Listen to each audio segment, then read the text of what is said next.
దైవ గ్రంథంలో నుండి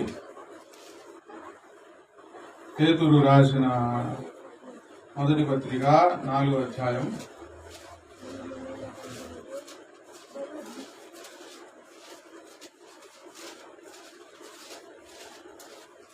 7వ వచనం.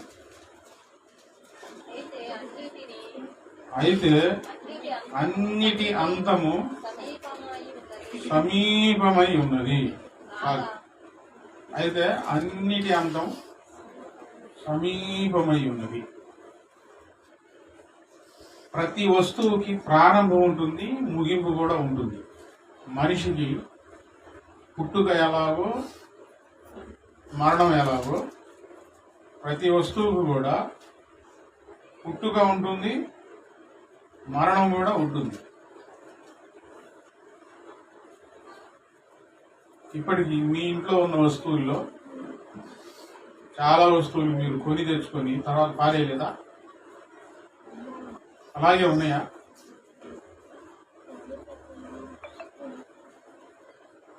అన్నిటి అంతమని లేఖనాలలో రాయబడిన దాని అర్థం ఏంటంటే, ఈ సృష్టిలో మన కంటికి కనిపించే ప్రతి వస్తువుకి అంతం సమీపించింది.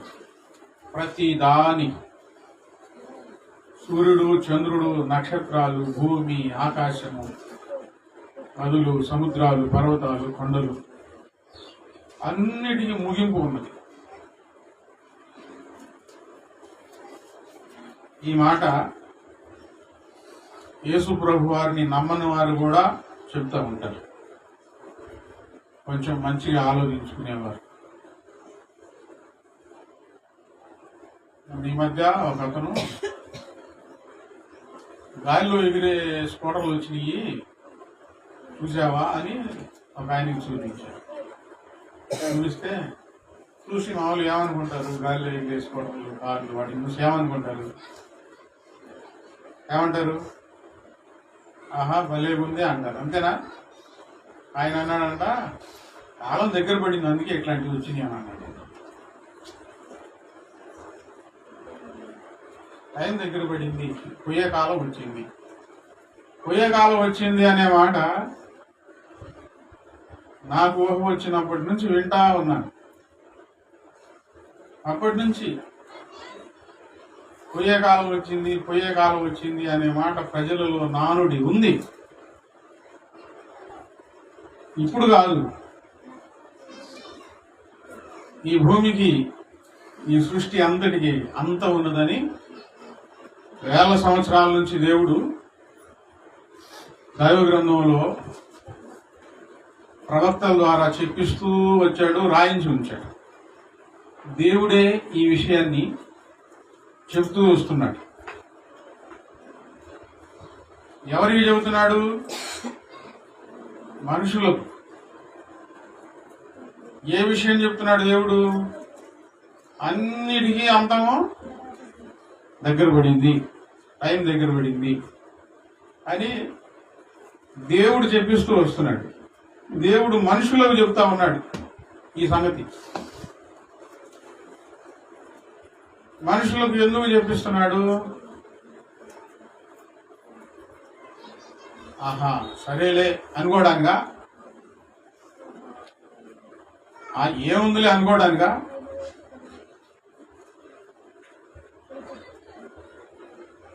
భౌతికంగా ఆస్తులు వస్తూ ఉంటాయి, పోతా ఉంటాయి. కొంత ధనం పోతే మరోసారి సంపాదించుకోవచ్చులే అనే నమ్మకం ఉంటుంది. ఇల్లు పోతే మరలా సంపాదించుకున్న వాళ్ళు కష్టపడి అనే ఆలోచనలు ఉంటాయి. దేవుడు పదే పదే క్రీస్తు పూర్వం నుంచి క్రీస్తు శకం తర్వాత, క్రీస్తు పూర్వం నుండే దేవుడు ఈ మాట చెప్పిస్తూ వస్తున్నాడు. చాలా మంది ప్రవక్తలు యేసు ప్రభు వారు పుట్టక ముందే దేవుని దగ్గర ఈ వర్తమానం విని ప్రజలకు చెప్పారు, ప్రపంచానికి చెప్పారు, తెలియజేశారు. అన్నిటికీ అందం సమీపించింది అని. ఎలాగూ అంతమైపోతుందనే విషయాలు కూడా స్పష్టంగా కూడా చెప్పారు. క్రీస్తుకు పూర్వం, క్రీస్తు శకం. ఇనుము ఉంటే తుప్పు పట్టి అది మట్టిలో కలిసిపోతుంది. చెక్కలుంటే చెదలు పట్టి అవి అంతమైపోతాయి. ఇప్పుడు ఇళ్ళు ఉండేవి కొన్ని ఇళ్ళు కూడా కాలక్రమేణా ఏమైపోతున్నాయి, అవి బొగిలిపోయి రాలిపోతున్నాయి. మళ్ళా అది వాటిని పడేయాల్సి వస్తుంది.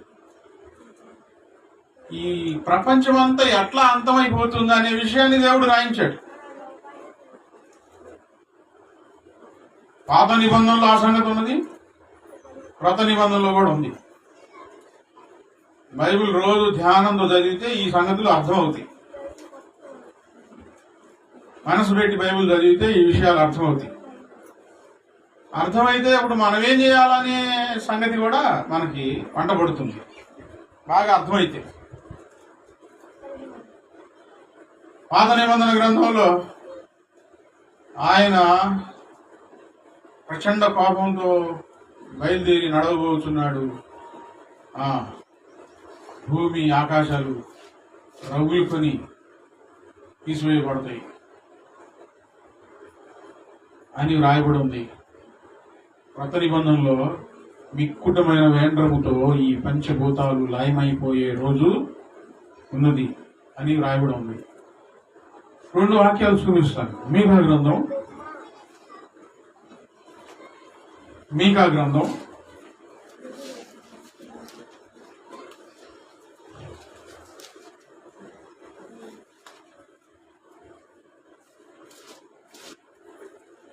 1వ అధ్యాయం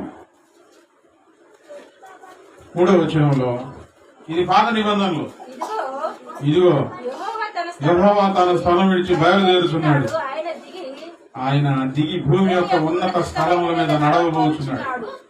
ఆయన నడువుగా అగ్నికి మైనం కరుగునట్లుగా పర్వతములు కరిగిపోవును, లోయలు విడిపోవును, వాట మీద పోసిన నీరు పారినట్లు అవి కరిగి పారును. ప్రపంచ అంతం గురించి పాత నిబంధనలో రాయబడిన మాట.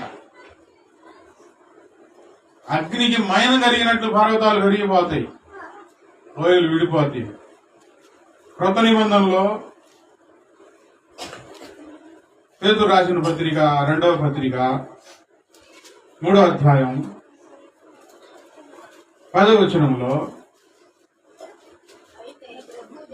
అయితే ప్రభు దినము దొంగ వచ్చినట్లు వచ్చును, ఆ దినమున ఆకాశములు మహాధ్వనితో గతించిపోవును, పంచభూతములు వికృతమైన వేండ్రముతో లయమైపోవును, భూమియు దాని మీద ఉన్న కృత్యములు కాలిపోవును. అప్పుడు అవే మాటలు పాత నిబంధనలో. క్రొత్త నిబంధనలో కూడా అవే సంగతులు దేవుడు చెబుతూ వస్తున్నాడు. దేవుడు చెబుతూ వస్తూ ఉంటే ప్రవక్తలు దేవుని ద్వారా సందేశం పొంది ప్రకటిస్తూ ఉంటే కొంతమంది దేవుని నమ్మని వారి నోట కూడా ఈ నానుడి అప్పటి నుంచే పడింది. పోయే కాలం వచ్చింది, అన్నిటికీ అంతము సమీపించింది, ఈ ప్రపంచానికి నాశనము దగ్గరగా ఉన్నదని ఇప్పటి నుంచి కాదండి, వేల సంవత్సరాల నుంచి చెప్తూ వస్తూ ఉన్నాడు. దేవుడు చెప్పిస్తూ వస్తూ ఉన్నాడు. ఎందుకు చెప్తున్నాడు దేవుడు? ఎవరి కోసం చెప్తున్నాడు? ఎందుకు చెబుతున్నాడు? ఎవరి కోసం చెబుతున్నాడు?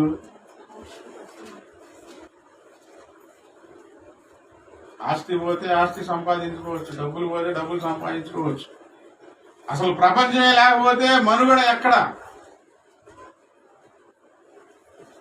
ప్రపంచమే కాలిపోతే మనుగడ ఎక్కడుండాలి? జాగ్రత్త కోసం దేవుడు చెబుతూ వస్తూ ఉన్నాడు. మనుషులు జాగ్రత్త పడాలని దేవుడు చెబుతూ వస్తూ ఉన్నాడు. దేవుడు ఎందుకు చెబుతున్నాడు? ఈ భూమి ఆకాశములను సృజించినది ఆయనే. ఆయనే వీటిని మరలా తీసివేయబోతున్నాడు. అందుకని ఆయన చెప్తా ఉన్నాడు, భూమి ఆకాశములు దేనికి సృజించబడ్డాయి?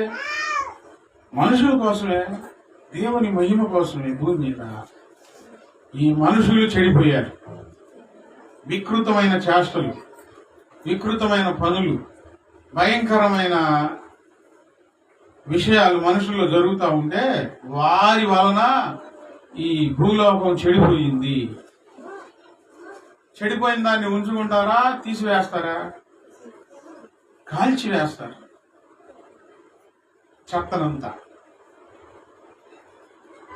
కాల్చివేయబోతా ఉన్నాడు ఆయన. దేనికి కాల్చివేయబోతున్నాడంటే చెడిపోయింది. భూలోకము చెడిపోయింది.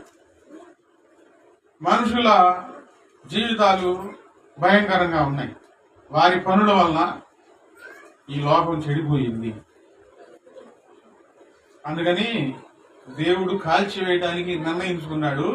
ఆ సంగతి ఎన్నో వేల సంవత్సరాల క్రితం నుంచి ఆయన చెప్పిస్తూ వస్తూ ఉన్నాడు. సిద్ధపడాలి, జాగ్రత్త పడాలి. ఇప్పుడు మనకు తుఫాను హెచ్చరికలు ఉన్నాయి. ప్రభుత్వం వారు హెచ్చరికలు పంపుతారు. ఇప్పుడు మీ ఫోన్లో కూడా వస్తున్నాయా? మీ ప్రాంతంలో పిడుగులు పడే అవకాశం ఉంది, జాగ్రత్తగా ఉండండి అని వస్తున్నాయా లేదా? పెద్ద ఫోన్లు ఉన్న వారికి వస్తుంది. వాళ్ళు సందేశం పంపించారు, మనం జాగ్రత్త పడతాం, పిడుగులు పళ్ళ. ఇప్పుడు ఏం చేయాలి? వెళ్ళి వాళ్ళ మీద గొడవ పెట్టుకుంటావా? ఏమయ్యా, నువ్వు పిడుగులు పడే అవకాశం ఉందంటే నేను ప్రయాణం మానుకున్నాను, నువ్వు పిడుగులు పడే అవకాశం ఉందంటే మేము శుభకార్యాలు మానుకున్నాము, ఇట్లా వర్తమానం మా ఫోన్కి ఎందుకు పంపించావు? మాకు భయం వేసింది, గుండెలో దడొచ్చింది, పిడుగులు పడతాయేమోనని అని వాళ్ళ మీద ఎవరన్నా వెళ్ళి గవర్నమెంట్ మీద తగాలు పెట్టుకుంటారా? వాళ్ళు దేనికి పంపిస్తున్నారు సందేశం? జాగ్రత్తగా ఉండండి అని. అవి పడతాయో పడవో తెలీదు, కానీ సందేశం, హెచ్చరిక, జాగ్రత్త చేయడం ప్రభుత్వం బాధ్యత. అవి పడతాయో పడవో, వర్షం వచ్చిందో రాదో తెలియకపోయినా జాగ్రత్త వాళ్ళు చెప్తా ఉన్నారు, అది వారి బాధ్యత. కానీ దేవుడు చెప్పిస్తూ వస్తున్నాడే, అన్నిటికీ అంతం సమీపమైంది, ఇక సమయం లేదు అని. అది మాత్రం ఖచ్చితంగా జరిగిద్ది. ఖచ్చితంగా జరిగే సందర్భం అది. దేవుడు ఈ భూమి ఆకాశములను కాల్చివేయబోతా ఉన్నాడు. ఎందుకంటే అది ఆయనే చేశాడు కనుక. ఆయనే చేశాడు కనుక, అవి చెడిపోయినవి కనుక వాటిని దేవుడు కాల్చివేయబోతున్నాడు. ఎవరికి చెప్పకుండా అపని చేయొచ్చు, ఆయన ఇష్టం. కానీ ఆయన ప్రేమ చేత మనుషులందరకు, ప్రతి వారికి ఈ వర్తమానం పంపిస్తున్నాడు, చెప్పిస్తున్నాడు, చెబుతా వస్తున్నాడు. ఇప్పటి నుంచి కాదు, ఎప్పటి నుంచో చెబుతా ఉన్నాడు. ప్రభుత్వ వారి హెచ్చరికలు కొన్ని జరుగుతాయి, కొన్ని జరగవు. కానీ దేవుడు చెప్పింది మాత్రం ఖచ్చితంగా జరుగుతుంది. దేవుడు ఎందుకు చెప్పిస్తున్నాడు ఈ సంగతులు? భూమి మీద ఉన్న ప్రతి మనిషి ఈ భూమి మీద మనసు పెట్టుకోకుండా, ఈ మరణం తర్వాత ఒకవేళ అగ్ని ప్రళయం వచ్చి ఈ భూమి అంతా, ఆకాశం అంతా రగులుకొని కాలిపోయినా, తర్వాత మరొక జీవితం ఉన్నది, ఆత్మ జీవితం. అది ఆయనతో యుగ యుగాలు ఉండాలని ఈ భూమి మీద ఉన్నప్పుడే మనుషుల పొరపాట్లు, లోపాలు, తప్పులు, పాపాలు విడిచిపెట్టి ఈ భూమి మీద ఉన్న మనుషుల బ్రతుకులు పరిశుద్ధపరచడానికి ఆయన చేసిన కార్యం, పుణ్య బలియాగం, పవిత్రమైన కార్యం. శిలువలో ఆయన మన పాపముల నిమిత్తం చనిపోయి, నలగొట్టబడి, భయంకరమైన వేదన అనుభవించి మనకు పాప క్షమాపణ అనుగ్రహించాడు కదా. ఆ పాప క్షమాపణను పొంది పరిశుద్ధంగా జీవిస్తూ ఉండాలని. ఇది శాశ్వతం కాదు, ఈ భూమి శాశ్వతము కాదు, ఇక్కడ జీవితం శాశ్వతము కాదు. దేవుని రాజ్యం శాశ్వతం. దేవుని రాజ్యం అంటే ఏంటి? ఈ ఒక దానిని తీసివేసేసి దేవుడు నూతన భూమి, నూతన ఆకాశం ఆయన సృజించి ఉంచాడు. స్తోత్రం. నూతన భూమి, నూతన ఆకాశం ఎప్పుడో దేవుడు సృజించి ఉంచాడు. యెషయా ప్రవక్త చూశాడు క్రీస్తు పూర్వం. యెషయా గ్రంథంలో ఆ సంగతులు రాయబడి, ఇదిగో నూతన భూమి, నూతన ఆకాశం. ఇది తీసివేసేసి అది యుగ యుగాలు ఉండేటట్లు దేవుడు చేస్తా ఉన్నాడు. ఇప్పుడు మనం అందరం ఈ భూమి మీద ఉన్న ఈ జీవితంలో ఈ భూమి మీద ఉన్న విషయాల కొరకు ప్రాగులాడకూడదు. జీవితం కోసం ప్రాగులాడకూడదు. భవిష్యత్తులో ఆ నూతన భూమిలో, నూతన ఆకాశంలో జీవించడం కోసం మనము ఇక్కడ ఈ భూమి మీద సిద్ధపడాలి. అందుకు దేవుడు అనేక వేల సంవత్సరాల నుంచి ఈ సంగతిని చెప్పిస్తూ వస్తున్నాడు. యేసుప్రభు వారు సువార్త పరిచర్య ప్రారంభించినప్పుడు, అప్పటి ప్రారంభంలోనే ఆయన ప్రారంభించిన మాట ఏంటో తెలుసా? కాలము సంపూర్ణమై ఉన్నది, దేవుని రాజ్యము సమీపించినది. ఆయన సువార్తలో ప్రారంభం. దేనికి కాలం సంపూర్ణమైందంటే, దేవుడు ఫలానా రోజున వీటన్నిటిని తగలబెట్టి వేసేసి ఆయనను నమ్మిన ప్రజలను, పరిశుద్ధంగా జీవించిన వారిని ఆ పరలోకంలో, నూతన ఆకాశంలో, నూతన భూమిలో ఉంచాలనుకున్న నిర్ణయం, టైం సిద్ధమై. ఇప్పుడు యేసుప్రభు వారు సువార్త చేసినప్పుడు ఎన్ని సంవత్సరాల క్రితం? 2026 సంవత్సరాల క్రితం. చెప్పండి. ఇప్పుడు 2026 సంవత్సరాల క్రితం. యేసుప్రభు వారు పుట్టక ముందే ఈ సంగతులు చెప్తా ఉన్నారు. ఆయన దిగి భూమి మీద నడవబోతా ఉన్నాడు. అగ్నికి మైనం కరిగినట్లు పర్వతాలు కరిగిపోతాయి. ఇప్పుడు యేసుప్రభు వారు వచ్చారు. ఆయన వచ్చి సువార్త ప్రారంభించి కాలము సంపూర్ణమై ఉన్నది, దేవుని రాజ్యము సమీపించింది అని ఆయన ప్రారంభించారు. ఎన్ని వేల సంవత్సరాల క్రితం అంటే 2026 సంవత్సరాల క్రితం ఆయన ఈ మాట ప్రారంభించారు. గమనించండి. ఇంకా టైం ఉందని చెప్పారా యేసుప్రభు వారు? అయిపోయిందని చెప్పారా? వాక్యం జాగ్రత్తగా వండబట్టించుకోవాలి.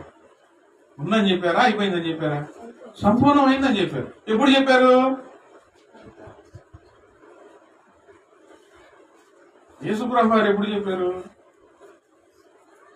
2026 సంవత్సరాల క్రితం యేసుప్రభు వారు భూమి మీద రాకముందే ఈ విషయాలు ఆయన చెప్పించాడు. ఇప్పుడు ఆయనే స్వయంగా చెప్తా ఉన్నాడు, ఆయన నోటితో చెప్తా ఉన్నాడు. ఇవి అబద్ధాలు కాదు, ప్రవక్తల ద్వారా చెప్పించాడు ముందు. ఇప్పుడు ఆయనే చెప్తా ఉన్నాడు కాలము సంపూర్ణమైనదని. ఎప్పుడు చెప్పారు? మళ్ళా చెప్పండి. 2026 సంవత్సరాల క్రితం యేసుప్రభు వారు బ్రతికున్న దినాలలో ఆయన చెప్పారు. ఆయనకి తెలీదా? నేను ఈ మాట చెప్పిన తర్వాత కొంతమంది 2026 సంవత్సరం కూడా చూస్తారని తెలుసా? తెలీదా? తెలుసు.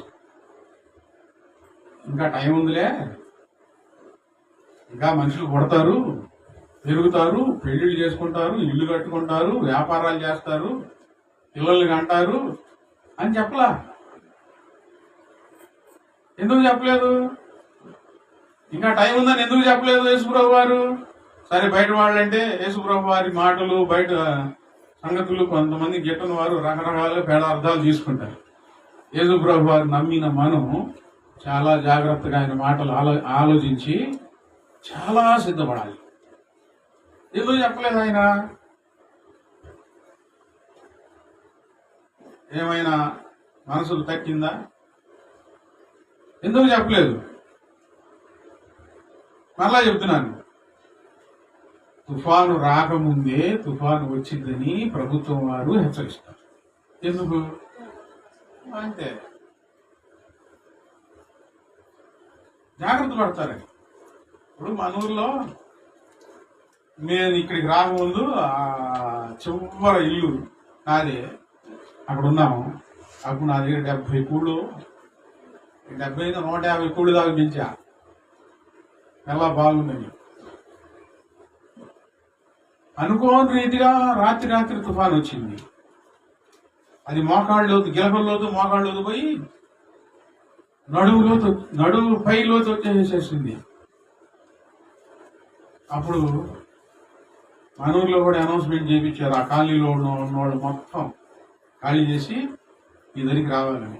ఒక కుటుంబం రాలా. అవి వస్తాయి కింద నుంచి, అవి వెళ్ళిపోతాయని చెప్పి పైడాబాయికి దూచుతారు. నిజం. అవేం చేసినాయి, కింద కిటికీలు దాటి స్లాబ్ కంటిని. ఇక్కడ కాలనీలో, చివరి కాలనీలో. ఇప్పుడు వాళ్ళు దిగాల. ఎట్లా దిగుతారు? అక్కడ దాకా వచ్చిన వాళ్ళు ఇంకా పెరగచ్చు కదా.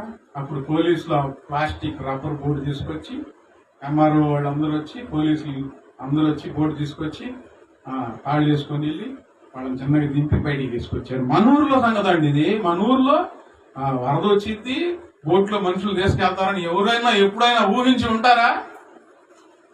నేను చూశాను కళ్ళారా. అయ్యా ప్రాణం తెలీదా?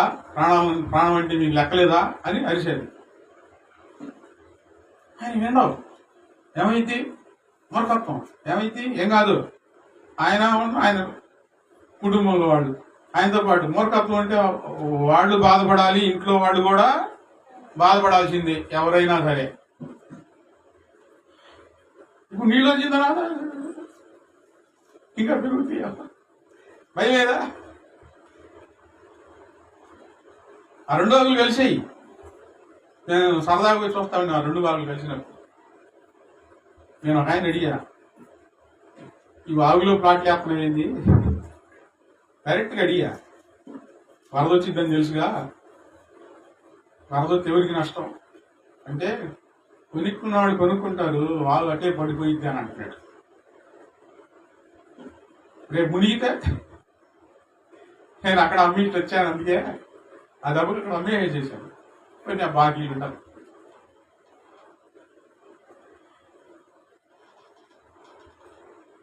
ఆయన చెప్పిన తర్వాత కూడా ఇంకా సమయం ఉన్నదని తెలిసి కూడా అప్పుడే కాలం సంపూర్ణమైనదని యేసుప్రభువు ఎందుకు చెప్పారంటే, దానికి కూడా మీకు చెప్తా ఉన్నాను, మీకు అర్థమయ్యేటట్లు.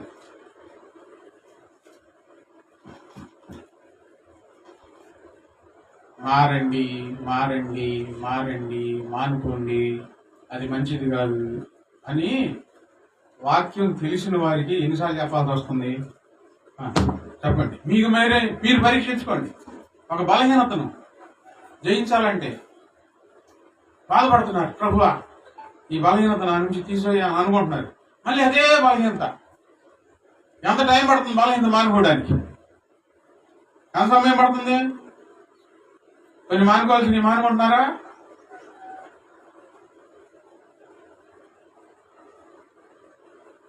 టైం పడుతుంది మానుకోవడానికి, మారు మనసు పొందడానికి. ఒక మంచి వాతావరణంలోకి రావడానికి చాలా ఆలోచిస్తారు. ఒక మంచి జీవితం జీవించడానికి చాలా ఆలోచిస్తారు.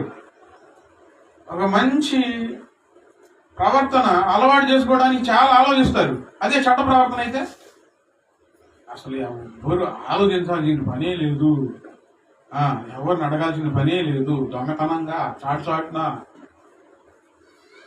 అలవాటు పడిపోయి ఉండాలి. ఇంకో విధంగా చెప్పాలంటే, కొన్ని పాత్రలు, పొయ్యి మీద వండిన పాత్రలు కొన్నిటికి మట్టి బాగా అంటుకుంది.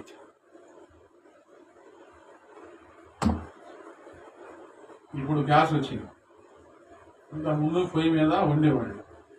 కొన్ని పుల్లల తేడా వల్ల, కొన్ని పాత్రల తేడా వల్ల అడుగున మట్టి బాగా పట్టుకునింది, లోపల కూడా మట్టి చేరింది కొన్ని వంటకాల వల్ల. వాటిని తామాలంటే కొంచెం టైం పట్టింది. అంత తొందరగా మట్టి వదలదు,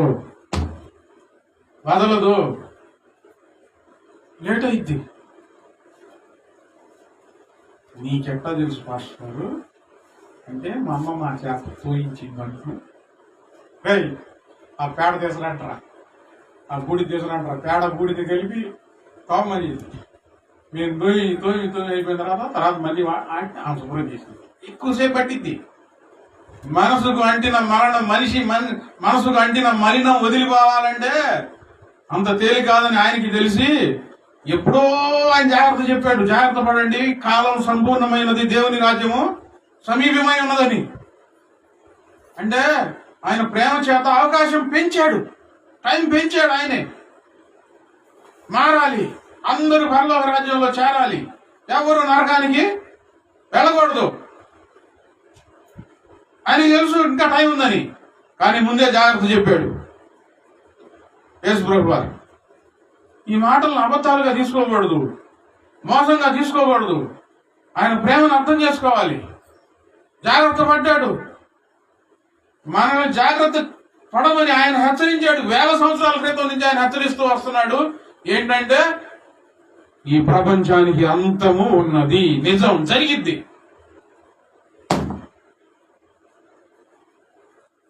వాక్యం చెప్తా ఉంటే నీకు అంత బాగా నిద్ర వస్తుంది. పాత్ర హల్లెలూయా. అన్ని వాక్యం చెప్తా ఉంటే మీరు బాగా వింటా ఉంటే నాకు హుషారుగా వాక్యం చెప్పాలనిపించింది. మీరు నేరంగా నిద్రపోతా ఉంటే ఆమె అనాలి. నువ్వు రావడమే అప్పుడప్పుడు నీకు మనసు గుర్తున్నప్పుడు వస్తా ఉంటారు, వచ్చిన కాసేపు నిద్రపోతావు. ఏం వాక్యం ఏంటావు, ఏం సరి చేసుకుంటావు. ఇప్పుడు చెబుతుంది ఏంది, టైం లేదు ప్రపంచానికి. యేసయ్య నమ్మని వాళ్ళు కూడా చెప్తున్న మాట అదే. వాళ్ళు ఎందుకు చెబుతున్నారు, పోయే కాలం వచ్చిందని? ఎవరు చెప్పారు వాళ్ళకి? నమ్మని వాళ్ళు కూడా చెప్తున్నారు ఏంది, పోయే టైం దగ్గర పడిందని. దేవుడు ఎందుకు చెప్పించాడు మనుషులకు? ముందే ఎందుకు చెప్పాడు? మనం మారటం ఆలస్యమైంది. ముందే ఆయన జాగ్రత్త చేశాడు.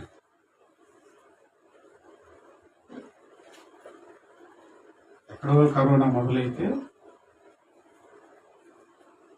మన దాకా వచ్చిన తర్వాత చెప్పారా, రాకముందే చెప్పారా ప్రభుత్వం వాళ్ళు? చెప్పారా లేదా? మా దాకా ఇప్పుడే చెబుతాయింది, మా దాకా వచ్చిన తర్వాత చెప్పారు ఎవరన్నా అన్నారా? అంటారా? కొంచెం ఆలోచించాలి. సరే, మొత్తానికి నేను క్లుప్తంగానే ముగిస్తాను. చాలా ఉన్న పాఠం.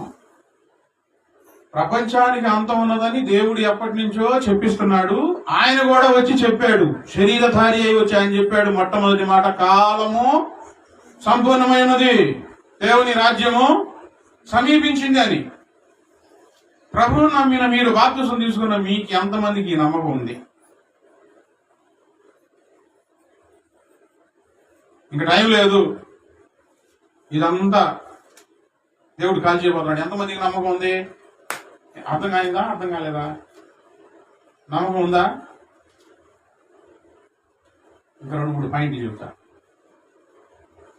నిజమే కదా?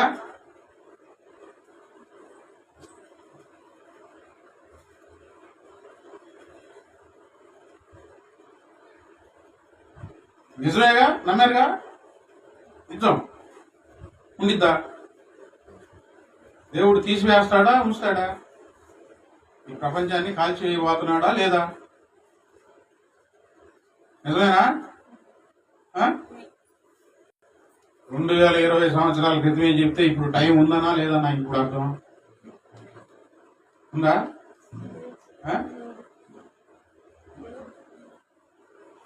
ఒక పక్కన భయంకరమైన యుద్ధాలు, భయంకరమైన తెగుళ్ళు, భయంకరమైన వాతావరణ మార్పులు, అనుకోని సమయాల్లో వర్షం పడుతుంది, కాలంలో మార్పు వచ్చేసేసింది మనుషుల చెడ్డ చేష్టల వల్ల. ప్రార్థనకు వచ్చి ఆయన నమ్మి బాప్తిసం తీసుకున్న మనకు ఈ మాటల మీద, ఈ నమ్మకం మీద సరైన నమ్మకం లేకపోతే ముందు చాలా బాధపడతారు, చాలా బాధపడతారు. మళ్ళా అడుగుతున్నాను, ఎంతమందికి నమ్మకం ఉంది దేవుడు ఈ ప్రపంచాన్ని కాల్చివేయబోతున్నాడు అని? టైం ఉందా? పాత్ర అంటే నువ్వు అంతే. అయి ఉందా? లేదు. నిపుణులు, చరిత్రకారులు, బైబిల్ పండితులు, బైబిల్ అసలు తెలియని శాస్త్రజ్ఞులు కూడా ఒక గడియారం పెట్టారంట, పెద్ద గడియారం. ఈ కాలంలో జరిగే మార్పులను బట్టి వాళ్లే కొంచెం కొంచెం ముళ్ళు తిప్పుతా వస్తా ఉన్నారంట. 2001 సంవత్సరంలోనో 1998లోనో ఇది ప్రారంభించారు. కాలంలో జరిగే పరిస్థితులన్నిటిని బట్టి వాళ్లే కొంచెం ముళ్ళు జరుపుతా వచ్చేసరికి ఈ 2024 సంవత్సరంలో వాళ్ళు దాన్ని చూస్తే ఒక్క నిమిషంలోకి వచ్చిందంటండి ఆ ముళ్ళు. అంటే ఈ ప్రపంచానికి టైం ఎంత ఉందని వాళ్ళు నిర్ధారించారంటే వాళ్ళు బైబిల్ చదివినోడు కాదు, శాస్త్రజ్ఞులు. ప్రపంచంలో జరుగుతున్న పరిమాణాలను బట్టి వాళ్ళు సమయాన్ని తిప్పుకుంటా వచ్చారు ముళ్ళు వాళ్లే. అది 1 నిమిషం మీదకి వచ్చింది. అసలు దేవుణ్ణి గుర్తెరగని వారు, దేవుడిని నమ్మిన వారు చెప్తున్న సంగతులు ఇవి. అంటే టైం ఎంత ఉందని వాళ్ళు చెప్పారు? 1 నిమిషం ఉందని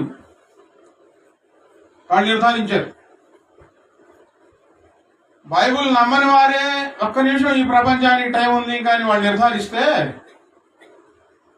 ఇప్పుడు 2024, 2023 ఆ సంవత్సరాల్లో మరి ఇప్పుడు ఎంత జరిపారో తెలియదు. మరి 2 సెకండ్లు 3 సెకండ్లు జరిపారో ఏమో తెలియదు. ఒక సాగుడు చెప్తా ఉంటే విందండి. నమ్మిన మనం ఇంకా ఎంత నమ్మాలి? ఇంకా ఎంత సమయం ఉందనుకోవాలా లేదనుకోవాలా? వదిలేయా? అర్థం కావట్లేదా? ఉందా సమయం? ఉందా? సమయం లేదు అని తెలిస్తే ఏం చేయాలి? ఇప్పుడు అది ప్రశ్న. సమయం లేదు ఇంకా, ఇప్పుడు మనం ఏం చేయాలి?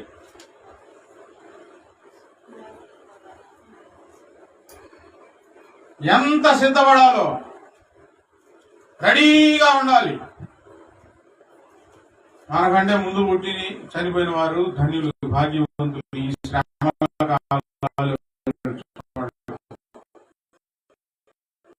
ఒకవేళ అటువంటి పరిస్థితులు మనమున్న ఈ రోజుల్లో సంభవిస్తే ఎంత పరిస్థితి వారు ఏం చెప్పారో తెలుసా?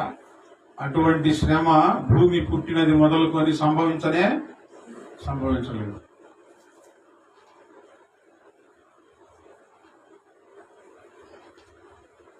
మానవులకు దేవుడు చెప్పించాడు, రక్షణ పొందిన వారికి దేవుడు చెప్పిస్తూ ఉన్నాడు. ఇదిగో నేను త్వరగా వచ్చుచున్నానని ప్రకటన గ్రంథంలో ఆయన చెప్పారు. ఆలస్యంగా అన్నారు, త్వరగా. ఈ మాట కూడా 2020 సంవత్సరాల క్రితం చెప్పారు. నేను త్వరగా వస్తున్నానని ఆయన చెప్పారు. మనం ఆయన వస్తే, ఆయన వచ్చేయమంటే రెప్పపాట్లు ఆయన దగ్గరికి వెళ్ళిపోవాలి. కొంతమంది ఈ ప్రపంచం కాలిపోక ముందే దేవుని దగ్గరికి వెళ్ళిపోతారు. దేవుడు తీసేసుకుంటాడు ఆ భయంకరమైన శ్రమలు పొందనివ్వకుండా. కొంతమంది విడవబడతారు. మిక్కుటమైన వేండ్రంతో ఈ భూమి ఆకాశాలు కాలిపోతూ ఉంటే అందులో వారు చూస్తా, తగలబడుతూ, చూస్తా, ఏడుస్తా ఉంటారు. ఇప్పుడు విషయం ఏంటంటే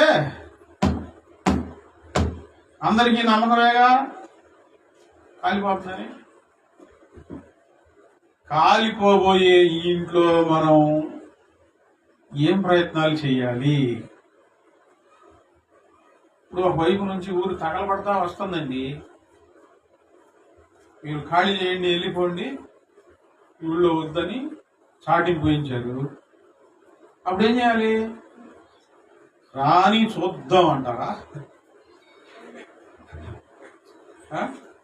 ఆ చివరు కదా తగలబడింది, హాస్టల్ వండుకోవడానికి కూర్చున్నాం, హాస్టల్ వండుకొని వచ్చిన అప్పుడు పారిపోదాం నేను అనుకురేను అనుకుంటారా? పెళ్లి చేసుకున్నాం, 3 రోజులే పెళ్లి అయ్యింది, అది వచ్చిన తర్వాత అప్పుడు పరిగెత్తాలి మేము అని అనుకుంటారా? పిల్లలకు పెళ్లి చేయాలి, ఇప్పుడు ఆ మాయదారి మంట రాకపోతే ఏమైంది? ఇప్పుడే వస్తుందా, సరే పెళ్లి చేసుకున్న తర్వాత పారిపోతాంలే అని ఎవరైనా అనుకుంటారా? అసలు డబ్బులు, బీరువాలు, బట్టలు మొత్తం వదిలిపెట్టి ప్రాణాలు రక్షించుకోవడానికి పారిపోతారు. నేను ఈరోజు చెప్తున్న ప్రసంగం ఏంటంటే, యేసు ప్రభువుని నమ్మిన మనం ఏ క్షణానైనా ప్రతి కష్టాన్ని ఎదుర్కొని ఆయన దగ్గరకు చేరడానికి సిద్ధంగా ఉండాలి. సిద్ధంగా ఉండాలి. అయ్యో నాకు ఇల్లు లేదని బాధపడద్దు. ఆ ఇల్లు వదిలిపెట్టాలి. ఈ ప్రపంచం అంతా కాలిపోయినప్పుడు ఇల్లు తగలబడిపోదా? ఈ ప్రపంచం అంతా కాలిపోయినప్పుడు బంగారం తగలబడిపోదా? బంగారం రాదు మనతో. ఈ ప్రపంచం అంతా కాలిపోయినప్పుడు డబ్బులు తగలబడిపోవా? ఏది రాదు. పవిత్రమైన మన ఆత్మ మాత్రమే దేవుని యొద్దకు చేరుతుంది. ఇప్పుడు ఆశీర్వాదం కోసం ఆ పాష గారి దగ్గరికి వెళ్ళి ఈ పాష గారి దగ్గరికి వెళ్ళి ప్రార్థన చేయించుకున్నావు. ఏదో దేవుడు కనికరించి ఇల్లు ఇచ్చాడు, పిల్లల్ని ఇచ్చాడు, బంగారం ఇచ్చాడు, డబ్బులు ఇచ్చాడు. మరలా ఆ 2వ వారము 3వ వారము దేవుడు మొత్తాన్ని తగలబెట్టబోతున్నాడు.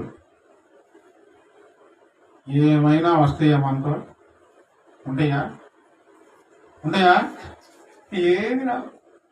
ఇల్లు మంద కాదు, బంగారం మనది కాదు, తిరుమండలాలు మనది కాదు, ఆస్తులన్నీ మనది కాదు. ఆ రోజు వదిలిపెట్టి వెళ్ళాలి. ప్రార్థనకు వచ్చి మనసంతా పైనున్న వాటి మీద పెట్టాలి. అది కావున కొలస్సీలకు రాసిన పత్రిక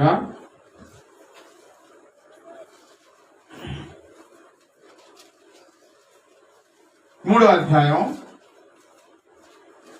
1వ వచనంలో, మీరు క్రీస్తుతో కూడా లేపబడిన వారైతే బాప్తిస్మం తీసుకున్న వారులారా, యేసయ్యను ఆరాధించే వారులారా, మీరు క్రీస్తుతో కూడా లేపబడిన వారైతే పైనున్న వాటినే వెదకుడి. ఈ భూ సంబంధమైన వాటి మీద మనసు పెట్టుకోవద్దు. వస్తాయండి, కొన్ని వస్తా ఉంటాయి, పోతా ఉంటాయి. ఆశ గారు, మరి ఇంత కఠినంగా ఉంటే మేము బతికేది ఎట్లా? పెళ్లి చేసుకోవద్దా? ఇల్లు కట్టుకోవద్దా? ఉద్యోగం చేసుకోవద్దా? వ్యాపారం చేసుకోవద్దా? రోజు అనే ఆలోచనలకి సమాధానంగా చెప్తున్నారు. ముందు విశ్వాసం ఉంచి పాప క్షమాపణ పొంది ఆయన రక్తంలో కడగబడి బాప్తిస్మం తీసుకుని పరిశుద్ధంగా జీవిస్తూ ప్రభు శరీరంలో, ప్రభు రక్తంలో పాలిభాగం అవుతూ ఆయన ఇచ్చిన వాటిని మనం పొందుకుంటూ, వినండి జాగ్రత్తగా, ఇవే మీరు గుర్తుపెట్టుకుంటే బయట ఎవరికైనా గట్టిగా సమాధానం చెప్పగలుగుతారు. ఆయన ఇచ్చిన వాటిని పొందుకుంటూ మనకేం కావాలో, మీకేమి కావాలో మీ పరలోకపు తండ్రికి తెలియను అని ఆయన చెప్పారు కదా. మనకు కావాల్సి ఆయన ఇస్తా ఉంటారు. వాటిని పొందుకుంటూ, అవి ఎక్కువ కానీ తక్కువ కానివ్వండి, వాటిని మాత్రమే సంతోషపడుతూ ప్రతిరోజు మనం సిద్ధంగా ఉండాలి. అది దేవుడికి తెలివిలా కాదు, ఆలోచనలా కాదు. ఇది నిజమైన క్రైస్తవ్యం. యేసయ్యను నమ్మిన నిజమైన విశ్వాస జీవితం అంటే ఇది. నేను చాలా సంవత్సరాల నుంచి వస్తా ఉన్నాను. దేవుడు నా బాధలు పట్టించుకోవట్లేదు, నన్ను అట్టడుగు ఉంచుతున్నాడు, నాకు కలిసి రావట్లేదు. ఈ భాష గారు ప్రార్థన చేస్తే అట్లా జరగట్లేదు, ఆ భాష గారి దగ్గరికి చెప్తే ఏమైనా జరిగిద్దేమో అని నువ్వు పరిగెత్తున్నావు. అమ్మా, ఒక రోజు ఏది నీది కాదు, మొత్తం వదిలిపెట్టి అక్కడ ఉండాలా.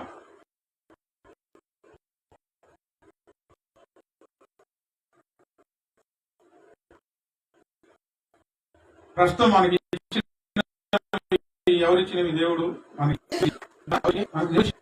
దేవుడు ఇచ్చిన వాటిని మనం బ్రతకాలి. ఇది క్రైస్తవ సారాంశం. ప్రార్థన పనుల సారాంశం ఇది. దేవుడు ఇస్తా ఉంటాడు, మరలా దేవుడికి ఇచ్చి మనం బ్రతుకుతా ఉండాలి. ఒక పాస్టర్ గారు ఇల్లు కట్టుకున్నాడు. జాగ్రత్తలు వినండి. పెద్ద ఇల్లు కట్టుకున్నాడు. ఆయన పెద్ద ఇల్లు కట్టుకొని అందులో ఒక్క గది మాత్రమే ఆయన కోసం ఉంచుకొని, ఒకరికేమో దైవజనుల ఆతిథ్యం కోసం ఒక గది, విశ్రాంతి పొందడం కోసం ఎప్పుడైనా వస్తే. కొన్ని గదులేమో విధవరాండ్రకి, అనాథ పిల్లలకి. కొన్ని గదులేమో బైబిల్ పాఠాలు చదవడానికి, లైబ్రరీ. ఇట్లా అంత దేవుడి కోసమే. ఆయన మాత్రం ఆ గదిలో ఉండేవాడు, చిన్న గదిలో. దేవుడు ఏదన్నా ఇస్తే నాది, ఇది నాది, పెట్టున్న వాళ్ళు నీవు, పిల్లిని రా నీవు, కాకిని వాళ్ళు నీవు, నాది, మా ఇంటి మీద వాడాడంటే అప్పుడు దేవుడు నమ్మకం సంగతులు. ఇప్పుడు కాదు. కాకిని కూడా వాళ్ళు నీవు, రేపు మొత్తం దేవుడు కాల్చేయబోతున్నాడు. ఏది నీది కాదు, ఏది నీది కాదు, మొత్తం వదిలేయాల. మనం దేని మీద మనసు పెట్టకూడదు భూమి మీద.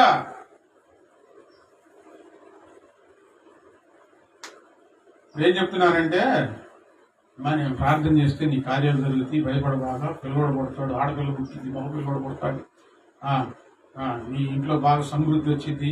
ప్రార్థన చేస్తే నువ్వు బాగా తిని బలిసి, ప్రార్థన జీవితం లేకుండా ఆత్మీయ జీవితాన్ని పూర్తిగా నాశనం చేసుకొని ఈ భూమి మీద వరకే నువ్వు బ్రతుకుతా ఉంటే, అకస్మాత్తుగా హఠాత్తుగా అంత్య దినం అనేది వచ్చిందంటే అప్పుడు నీ పరిస్థితి ఏంటి? సిద్ధపడ్డావా? మంచి ప్రార్థన జీవితం ఉందా? వాక్యం చెబుతున్నావా? ఎవరికైనా స్వార్థ చెబుతున్నావా? పరిశుద్ధ జీవిస్తున్నావా?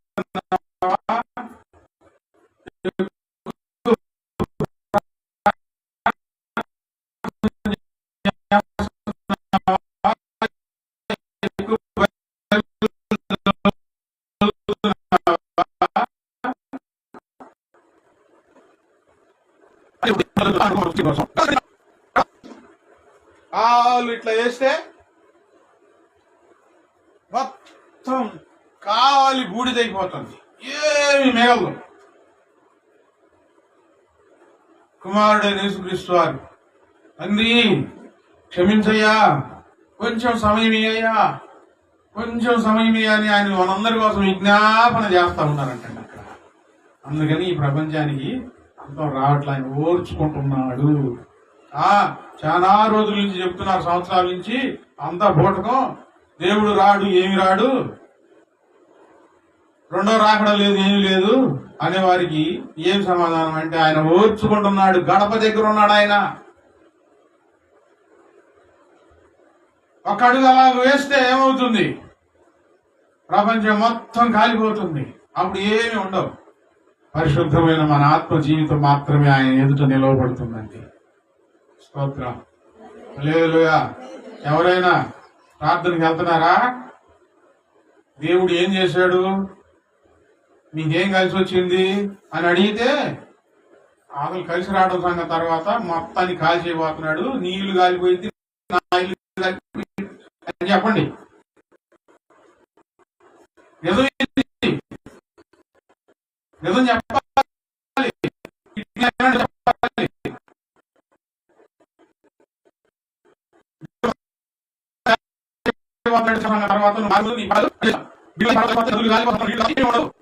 సిద్ధపడు, నువ్వు సిద్ధపడు, నీ పిల్లల్ని సిద్ధపరచు. ఏం చేయాలి? అన్నిటికీ అంతా సమీపం అయితే పేతురు రాసిన పత్రికలో అక్కడే రాసి ఉంది. ఏం చేయాలి? 1వ అధ్యాయం,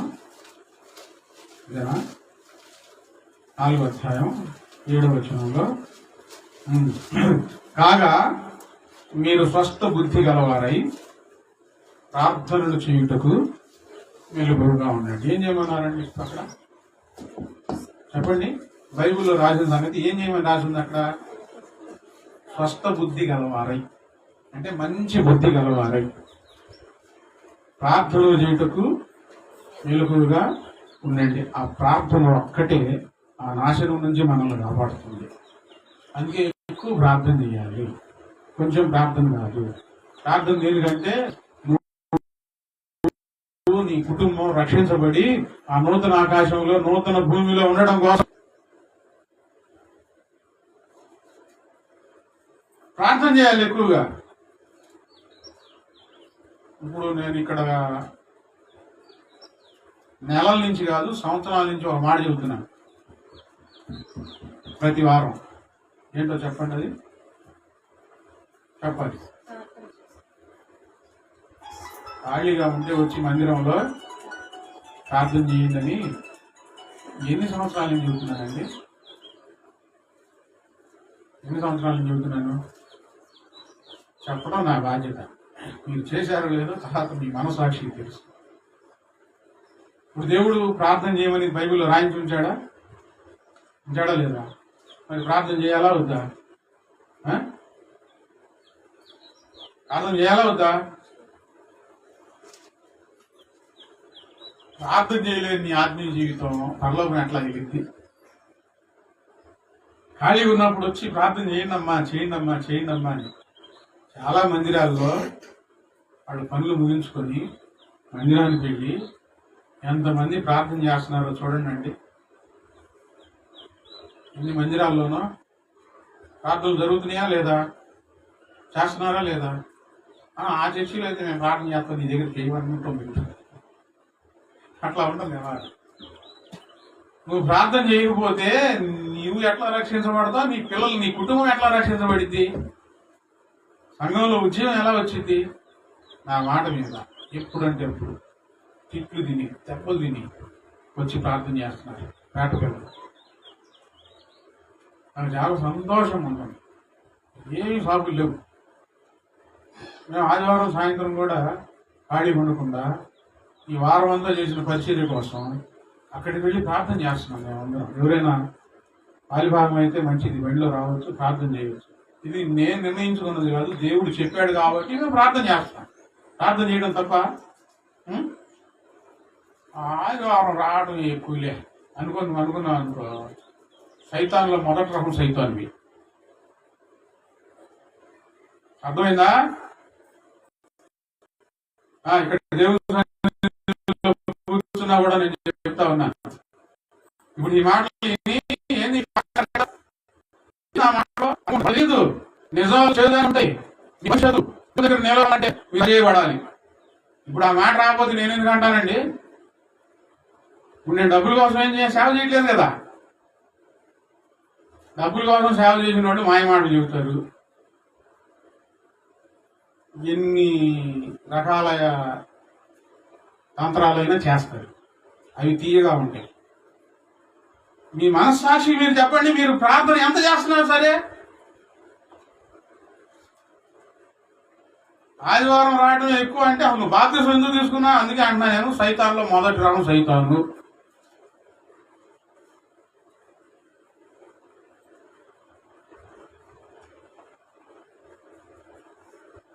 నేను ఎందుకు అంటున్నానంటే, యేసు ప్రభు ఆయన దగ్గరికి వచ్చిన వాళ్ళు అన్నారు, మేము అబ్రహాం సంతానం అంటే మీరు సర్ప సంతానం అని అన్నారు. ఆయన నోట అంత మాట వచ్చింది వాళ్ళని చూసి. పైకి భక్తి వేషం నాటకాలు వేస్తా ఉంటే ఆయన అన్నారు, మీరు సర్ప సంతానం. ఈ రోజు నుంచి అయినా కొంచెం యేసయ్య మాటలు ఆలోచించి, నా మాటలు కాదు, ఎవరి మాటలు? బైబిల్ యేసుప్రభు చెప్పిన మాటలు, యేసుప్రభు రాయించిన మాటలు ఆలోచించి ఇక్కడ మనం కలిసి రావడం ప్రాముఖ్యం కాదు, యుగ యుగాల దేవుని రాజ్యంలో ఉండటం ప్రాముఖ్యం. అది అవసరం. లేకపోతే ఇన్ని ప్రార్థనలు చేసుకొని ఏం ఉపయోగం అండి? చెప్పండి, ఏం ఉపయోగం?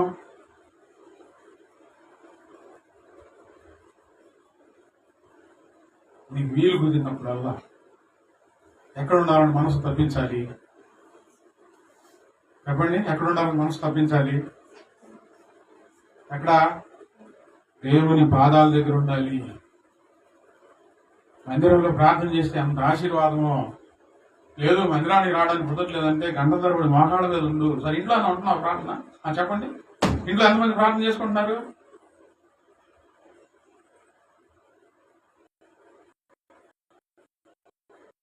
ఎందుకు ప్రార్థన చేస్తున్నారు? ఇంట్లో కుదరదు.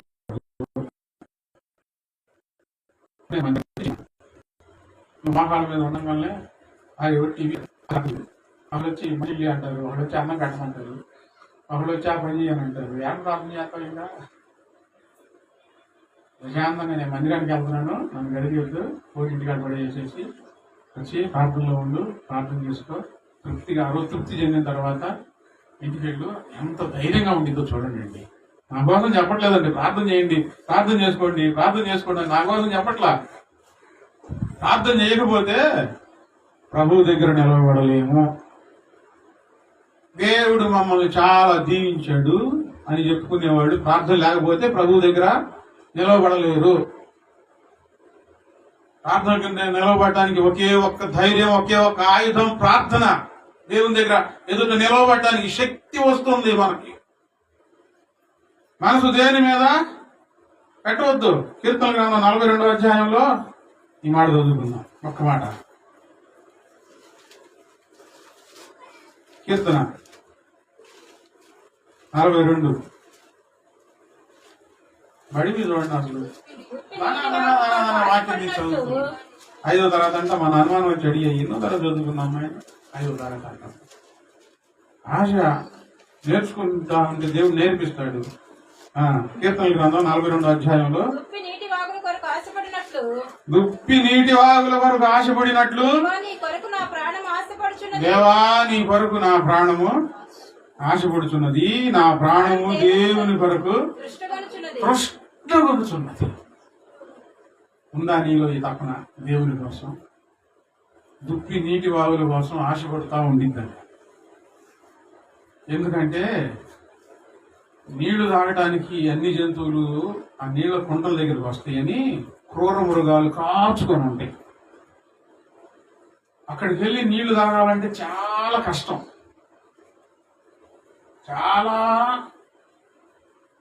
పోరాటంతో కూడుకున్న పని. ఆ నీటి వాగులు కనబడితే నీళ్లు తాగుతా ఉంటే దాని ప్రాణం ఎంతో తృప్తి చెందుతుంది. అడవుల్లో అంత ఆశ దేవుని కొరకు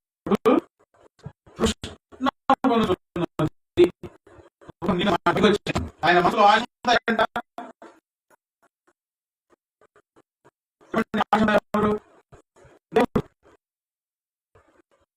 సమయం దొరికితే సమయం దొరికితే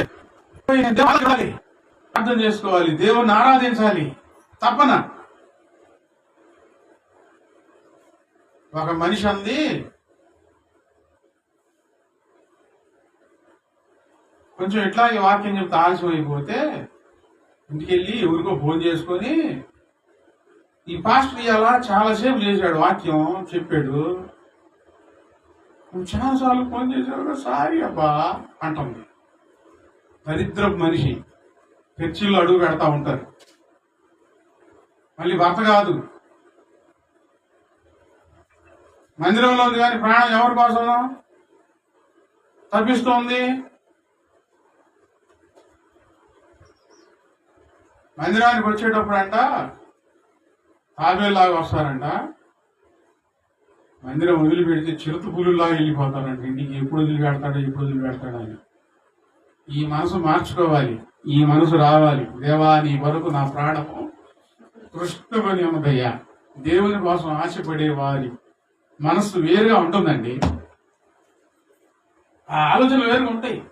నేను చూస్తున్నాను, రాష్ట్రాల నుంచి ఎడ్లపాడు వచ్చి, జాలాది నుంచి ఎడ్లపాడు వచ్చి, మళ్ళీ ఇక్కడి నుంచి మళ్ళీ పేట వెళ్ళి, శనివారం రాత్రి ఒకటి వెళ్ళి ఆదివారం సాయంత్రం మళ్ళీ ఇంటికి వెళ్ళేవాడు నేను చూస్తున్నాను. పొద్దున్న ఏమన్నామని 6ంటికి ఆడు వచ్చి వెళ్ళిపోతున్నారు. ఎవరు చెప్పారు వాళ్ళకి వెళ్ళమని? ఎన్నింటికి? పొద్దున్న 6ంటికి ఎడ్లపాడులో కనబడ్డారంటే అక్కడ కార్తలు ఎన్నింటికి బయలుదేరాలా? ఒకసారి ఆలోచించండి. ఎన్నింటికి బయలుదేరాలి? మరి బుడబుడ పిల్లలు కూడా తెల్ల సొక్కాలు వేసేసి వాళ్ళని కూడా పిల్లలు లేకపోతే ఎంత కష్టం. వాళ్ళు కూడా వచ్చి ఆటల కోసం ఆపో బస్సు ఆపో అంటారు.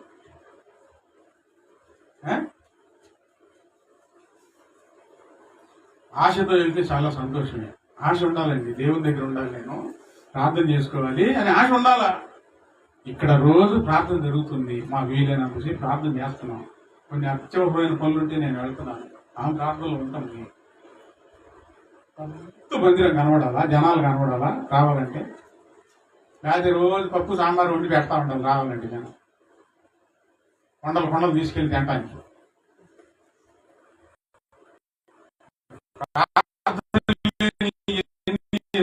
అసలు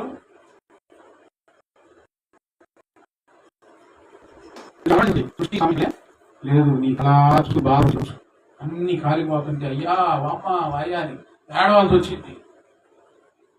ఆశ అంతా దేవుడు ఆయన పాదాల దగ్గర నేను ఉండాలి, ఇంక వేరే ఏం ఉండకూడదు, ఏం ఆలోచనలు రాకూడదు. అది మంచి భక్తి జీవితం. మా గురించండి ప్రార్థన చేసుకున్నాం.